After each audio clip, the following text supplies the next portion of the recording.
इस कार्यक्रम के पुण्यार्चक हैं स्वर्गीय श्री रमणलाल तानाजी सा जैन एवं स्वर्गीय श्रीमती बिजकोर बाई रमणलाल जैन जी की पुण्य स्मृति में श्री विजय कुमार रमणलाल जैन, श्रीमती मंगला विजय कुमार, पुत्र पुत्रवधू श्री विपुल विजय कुमार, श्रीमती सोनाली विपुल जैन, पौत्र तीर्थेश विपुल जैन, पता पारोला जिला जलगांव महाराष्ट्र, पुत्री दामाद श्रीमती ममता जितेंद्र जैन, श्री जितेंद्र वसंतलाल जैन, दोहित्र अनीश जितेंद्र जैन, समय जितेंद्र जैन, पिंपलगांव महाराष्ट्र।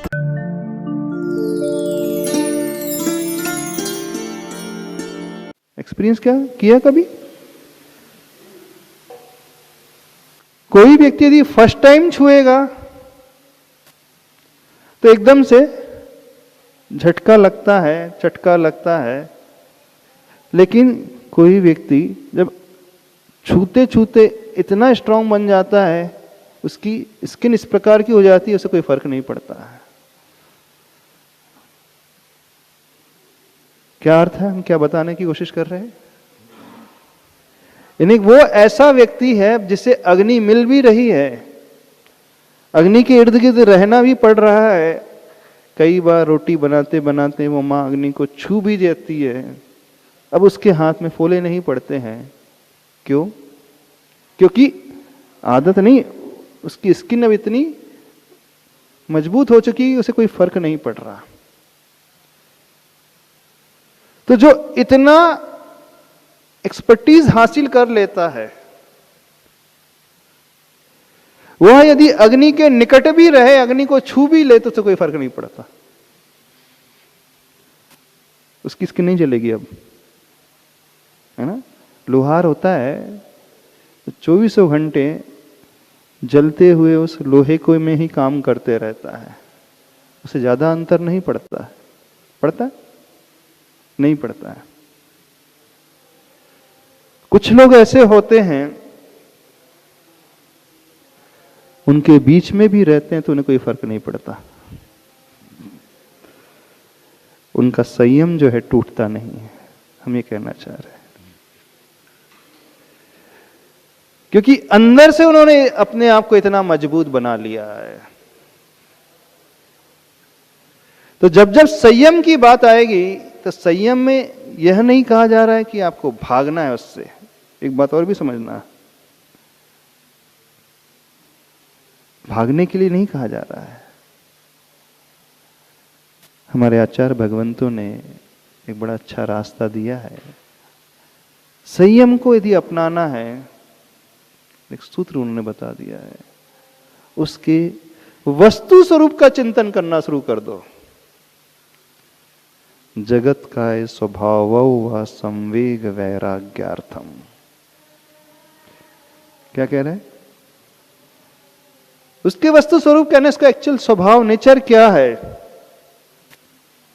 जब हम वस्तु स्वरूप का चिंतन शुरू कर देंगे तो उससे हम प्रभावित नहीं होंगे, बल्कि रियलिटी पता चल जाएगी और अपने आप हमारे कदम जो हैं पीछे हटने लगेंगे। समझ रहे हो हम क्या कह रहे हैं?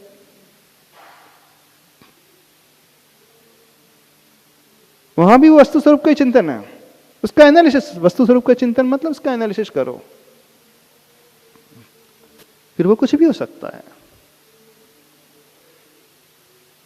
संयम नहीं रह पा रहा है मतलब कहीं ना कहीं अट्रैक्शन हो रहा है, हम उससे प्रभावित हो रहे हैं। तो उससे हम प्रभावित ना हो तो उन्होंने रास्ता बताया। मान ले संसार से प्रभावित ना हो, शरीर से प्रभावित ना हो, व्यसन से प्रभावित ना हो, किसी व्यक्ति से प्रभावित ना हो, वस्तु स्वरूप क्या है तो उन्होंने रास्ता बता दिया। संसार कैसा, उसका चिंतन करो। आप शरीर से प्रभावित होते हो, शरीर का चिंतन शुरू कर दो। आप शराब से प्रभावित हो जाते हैं तो अंदर से उसका चिंतन करो, क्या मुझे मिलेगा और क्या मैं खोऊंगा, क्या मुझे प्राप्त होगा और कितना मुझे खोना पड़ेगा।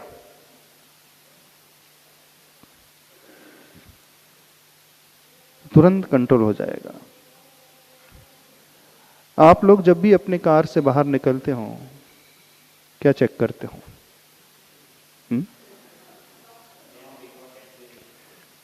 क्या चेक करते हो? फ्यूल और क्या? टायर की हवा और ब्रेक चेक करते हो कि नहीं करते हो? क्यों? कि ब्रेक नहीं चेक करते? हवा थोड़ी कम हो जाए तो चल जाएगा, फ्यूल थोड़ा बहुत कम हो जाए तो भी चल जाएगा, लेकिन ब्रेक थोड़ा बहुत कम होगा तो चल जाएगा काम। यदि ब्रेक ना हो आपकी गाड़ी में तो आप ड्राइव क्यों नहीं करोगे? सिर्फ हम ये जानना चाहते हैं।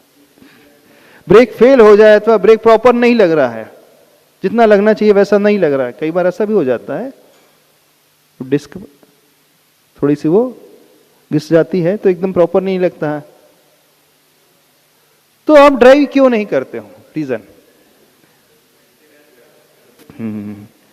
एक्सीडेंट का खतरा, अपनी लाइफ के खोने का खतरा। जब यह विचार आता है मेरा जीवन चला ना जाए, तो तुरंत आपके कदम पीछे हटने लगते हैं। मर्सिडीज भी क्यों ना हो आपके पास, बहुत अच्छी है मर्सिडीज है, लेकिन यदि ब्रेक नहीं है तो आप ये नहीं सोचोगे कि मेरी तो मर्सिडीज है, 1 CR की गाड़ी है, क्या फर्क पड़ता है? नहीं, विदाउट ब्रेक की गाड़ी बड़ा खतरनाक है। तो आपने अपने आप को संयम में कैसे लाया? आफ्टर इफेक्ट सोचा आपने, मुझे बहुत कुछ खोना पड़ सकता है।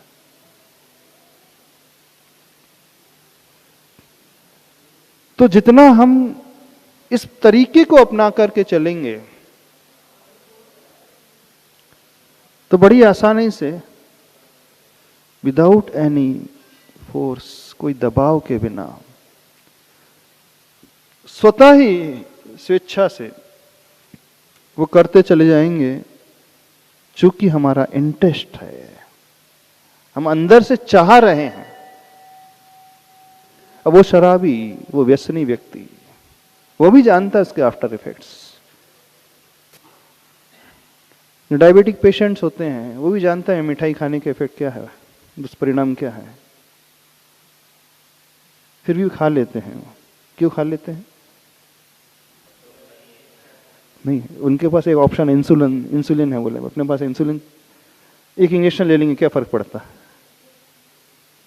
ये है ना, एक मेडिसिन खा लेंगे क्या फर्क पड़ता है।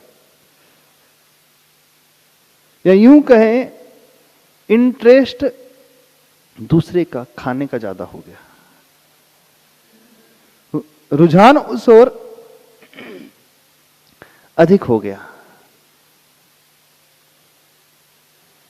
तो शुरुआत तो उस अंतरंग के पॉइंट से ही होती है, क्या हमारा अंदर का भाव वैसा है भी कि नहीं है।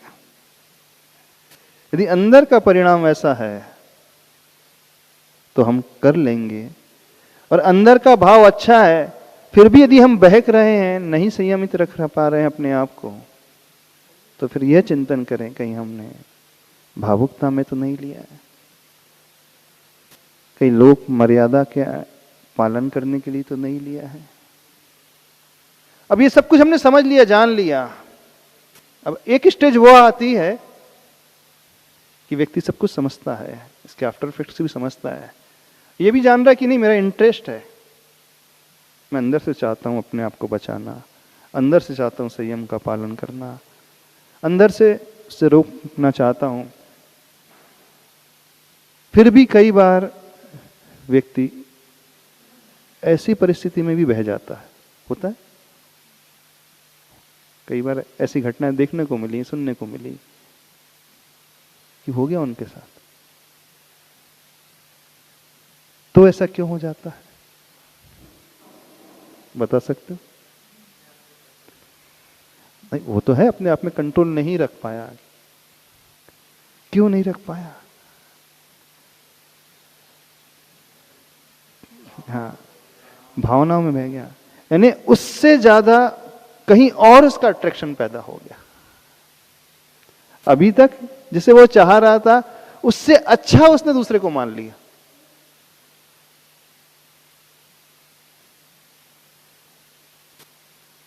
तो फिर बात वहीं आएगी घूम करके, हमारा इंटरेस्ट कहीं और बढ़ गया है, तो भी हम वैसा नहीं रख पा रहे हैं। तो कुल मिलाकर के कंक्लूजन ये निकलता है कि संयम रखने के लिए हमें मन को बांधना नहीं है, पकड़ना नहीं है, बस सही वस्तु स्थिति समझा करके उसे छोड़ देना है। बह रहा है, बहने दे।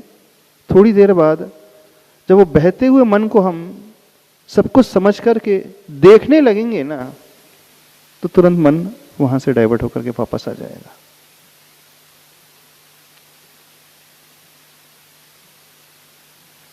समझ में आ रहा है हम क्या कर रहे हैं? क्योंकि मन एक सीमा तक ही भागेगा, उसके बाद लौट करके वहीं आएगा जहां से शुरू हुआ था। हाँ, माइक लेके बोलना। मान लीजिए आप किसी नाव में बैठे हों, यात्रा कर रहे हों, और उसी नाव में भी एक कबूतर भी है आपके साथ। नदी के बीचों बीच आप पहुंच गए हों, अथवा समुद्र के बीच में बहुत बड़े शिप में आप सेलिंग कर रहे हो, और उसी शिप में एक पक्षी भी है, कबूतर भी है। वो कबूतर उड़ करके चला जाता है। कहां तक जाएगा? कितनी देर तक जाएगा? जब चारों तरफ सिवाय समुद्र के कुछ भी नहीं है, जल के अलावा कुछ भी नहीं है, उड़ करके गया, कितनी देर तक जाएगा वो? थोड़ी देर बाद उसे लौट करके वहीं आना पड़ता है, क्योंकि अन्य जगह स्थान नहीं है उसको। चारों तरफ से जल के अलावा कुछ है ही नहीं, पानी के अलावा कुछ है ही नहीं। तो मन भी ऐसे ही है, मन हमारे भीतर से उचट करके भागा, थोड़ी देर लौट करके वहीं आएगा, क्योंकि उसका स्थान वहीं है।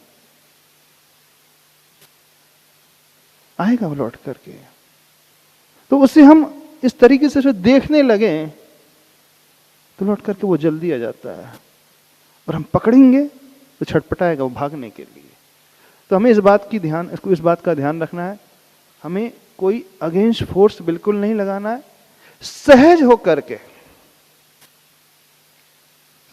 बिल्कुल उसे छोड़ दे थोड़ी देर बाद। अब आप कहोगे कि महाराज जी, जो शराबी होती वो भी सहजता से छोड़ ही देते अपने आप को और बह जाते उसमें। देखो ये बात वहां भी लागू हो रही है। एक व्यसनी होता है, वो भी तो यही बोलता है, मेरा मन करता था मैं तो बह जाता हूं। हाँ, आपको यह भी चिंतन करना पड़ेगा कि नेगेटिव थॉट से मुझे क्या क्या खोना पड़ता है, कितनी मेरी एनर्जी जाती है, और कितना टाइम जाता है, और क्या क्या लॉस आप बियर करते हैं। इस सब का चिंतन करोगे तो हो पाएगा। लेकिन कई बार ऐसा भी हो जाता है, अब आदत पड़ चुकी है, हैबिचुअल व्यक्ति हो चुका है, तो क्या तो आदत भी एकदम से बदलती नहीं है, क्योंकि वो संस्कार को बदलने के लिए हमें नए संस्कार गहरे डालना पड़ेंगे। बुरे संस्कार बहुत मजबूत हो चुके हैं, तो हम सोच रहे हैं कि एक दिन में वो छूट जाए, नहीं होंगे। अच्छे संस्कार, उसकी क्वांटिटी और क्वालिटी दोनों हमें बढ़ाना पड़ेगा धीरे धीरे, तो फिर वो परिवर्तन हम अपने भीतर महसूस कर पाएंगे। इनर वॉइस एंड माइंड में कोई कनेक्शन है कि नहीं? एंड हार्ट क्वेश्चन तो एकदम अलग ही हो गया एकदम। 3 चीज वो बोल रहे हैं, हार्ट, माइंड और इनर वॉइस। क्या इनमें कोई कोरिलेशन है कि नहीं? जब हम माइंड की बात करते हैं तो वो तो बेसिकली इंटेलेक्चुअल हो जाता है, बुद्धि का विषय, ज्ञान का विषय है। तो जब हम हार्ट की बात करते हैं वो तो इमोशंस की ओर लेकर के जा रहा है। इनर वॉइस जो होती है बेसिकली देखा जाए तो हमारे हार्ट से ही उत्पन्न होती है, उसमें इंटेलेक्चुअल का ज्यादा रोल नहीं होता है। क्योंकि जो हम अंदर से चाहने लगते हैं वही हमारी इनर वॉइस निकलने लगती है। जैसे कई बार वो कहते हैं ना, मेरा इंट्यूशन ये बोल रहा था, पता नहीं ऑल ऑफ सडन मन में विचार है कि मुझे करना है, कभी प्लानिंग नहीं की थी, सोचा नहीं था, इच्छा होगी आज, मन ने कहा करना है कि अच्छे काम हो जाते हैं ऐसे। तो वो जो अपने आप ही आपको प्रेरित करने लगती है बिना कोई प्लानिंग के, वह होती इनर वॉइस है। और इनर वॉइस भी एकदम से पैदा नहीं होती है, पहले कभी हमने इस प्रकार का सोच अपने मन में लाया होगा तभी शायद पैदा होती है, जहां तक है। कई बार हमने सोचा होगा कि नहीं वैसा करना चाहिए, अच्छे कार्य हैं, तब अपने आप भी इस प्रकार से होने लगता है। तो इस हिसाब से लेना, बेसिकली है तो दो ही चीज है, हमारा माइंड और इमोशन, उसी के अनुसार चलते हैं। तो बात आपको समझ में आई, संयम कैसे रखना, किसी दबाव में नहीं रखना है, वस्तु स्थिति को समझ करके, उसके प्रोज एंड कॉन्स समझ करके, क्या हम खोएंगे क्या हम पाएंगे और कितना हमारा इंटरेस्ट है उसके अनुरूप समझ करके, और संस्कार को धीरे धीरे ग्रेजुअली बढ़ाते हुए करेंगे। हाँ, मेडिटेशन कर ध्यान करना है। हम 2 दिन से हम सोच रहे ध्यान कराना, लेकिन हम सूर्य नहीं कर पा रहे ध्यान। एक्चुअली क्या करना है, कल वो ही कराएंगे सवेरे, सबसे पहले शुरुआत ही उसी से कराएंगे, दूसरा टॉपिक नहीं लेंगे। हाँ, जैसा कि सामायिक करते हैं आप, हाँ, तो सामायिक में हमने सुना है कि आचार्य श्री बोलते हैं, हाँ, सामायिक बोलना करना वाला तो एक्चुअली कुछ भी नहीं करना है। हाँ, सामायिक का अर्थ होता है कुछ नहीं करने की स्थिति सामायिक में होती है। बहुत एक्चुअली मुश्किल है। हाँ, ध्यान करना है जो आचार्य भगवान कहते हैं बिल्कुल सही कहते हैं। सामायिक का अर्थ होता है समय के साथ हो जाना, आत्मा के साथ हो जाना, उस रूप हो जाना। आत्मा के साथ हो जाने का अर्थ है उसके ज्ञान दर्शन स्वभाव रूप हो जाना, बस जानना और देखना, कोई कषाय नहीं करना, कोई राग का भाव नहीं करना, कोई द्वेष का भाव नहीं करना, टू बी, बस होना रूप, प्रेजेंट मोमेंट में होना बस, और कुछ करने वाली बात नहीं है। करोति क्रिया से ऊपर उठ करके जब अस्थि क्रिया में हम आ जाते हैं तो वह सामायिक कहलाती है। करोति में हमें मन लगाना पड़ता है, फोकस करना पड़ता है, कंसंट्रेट करना पड़ता है, मेरा मन डाइवर्ट नहीं होना चाहिए, इधर नहीं भागना चाहिए, मैं पकड़ के रख रहा हूं। लेकिन अस्थि में सहजता है, हो रहा है, बस वो होती है सामायिक की स्थिति। कल थोड़ा सा इसके बारे में करेंगे। हाँ, ठीक है। हाँ, बोलिए। डिटैच्ड, किससे डिटैच? नहीं, वहां अटैचमेंट है अपनी आत्मा से। हाँ, आत्मा से ही अटैचमेंट है। जब अटैचमेंट आत्मा से हो जाएगा तो डिटैचमेंट अपने आप ही दुनिया से हो जाएगा। आज इतना ही रखते हैं। प्रिय आचार्य परमेष्टि गुरुदेव श्री विद्यासागर जी महाराज की।